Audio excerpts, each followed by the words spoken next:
কেউ হাতুড়ি দিয়ে পিটিয়ে লোহায় নানা কাঠামো তৈরি করছেন, কেউ চুলায় লোহা গরম করছেন, কেউ বা আবার ধার দিচ্ছেন দা কিংবা চাপাতিতে। দেখেই বোঝা যাচ্ছে কামারের দোকানের এই ব্যস্ততা আসন্ন ঈদকে কেন্দ্র করে। ঈদের দিন পশু কোরবানি করতে লোহার তৈরি দা, ছুরি, বটি, চাপাতি, কুড়াল সহ নানা ধাতব হাতিয়ারের কোনো বিকল্প নেই। তাই প্রতিটি কামারশালায় লোহা পুড়িয়ে এসব হাতিয়ার তৈরিতে ব্যস্ত সময় পার করছেন কামার শিল্পীরা। দিন যতই ঘনিয়ে আসছে ততই বাড়ছে তাদের ব্যস্ততা।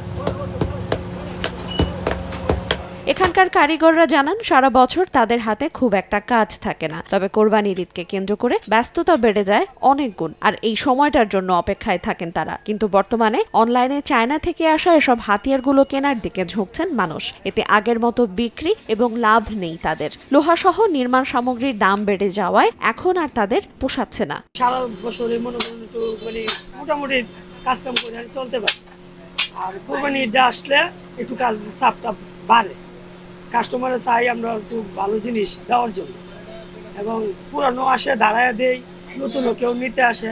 তাও বানাইতেছি, চুরি বানাইতেছি, চাপাতি বানাইতেছি, চুরিও এরকমের 200 টাকার লোহা, 400 টাকা এটার মধ্যে কর্মচারী আছে, কয়লা আছে। না আগের মতন আর এইসব না। কারণ হলো যে বাইরে থেকে অনলাইনে জিনিস খরিদ করে খায় না জিনিস।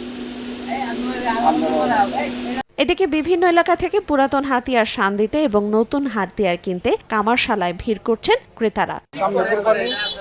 চাবাড়ি নাই তো, মানে চাবাড়ির জন্য দরকার আছে, নিতে আসে। ঈদের সময় একটু বেশি চাই আর কি, কোনো অসুবিধা নাই। একদিনই তো ঈদের সময় বানানোর জন্য আর কি, এই আনন্দ ভাগাভাগি করা আর কি। কাটাকাটির জন্য এবং কোরবানি গরুর হাড্ডি এবং চামড়া ছেড়ানোর জন্য ছুরি বলি এবং চাকু এগুলো এখান থেকে আমরা নিয়ে থাকি।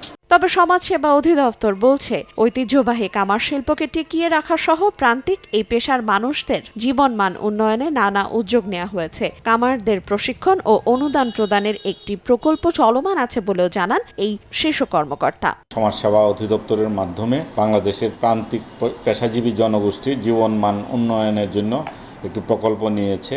এই প্রকল্পের আওতায় তাদেরকে অন দ্য জব প্রশিক্ষণ এবং প্রশিক্ষণ পরবর্তী সময়ে তাদেরকে অনুদান দেওয়া হচ্ছে, যাতে এই যে পেশাগুলো যাতে আমাদের সমাজ থেকে হারিয়ে নেওয়া যায়। কিশোরগঞ্জ জেলা শহরের পুরান থানা ও বড়বাজার এলাকার কামার শিল্পীদের যেন দম ফেলার সময় নেই। ভোর থেকে গভীর রাত পর্যন্ত চলছে কাজ। এই জেলায় প্রায় 1000-এরও বেশি কামার পরিবার রয়েছে। সময় সংবাদ, কিশোরগঞ্জ।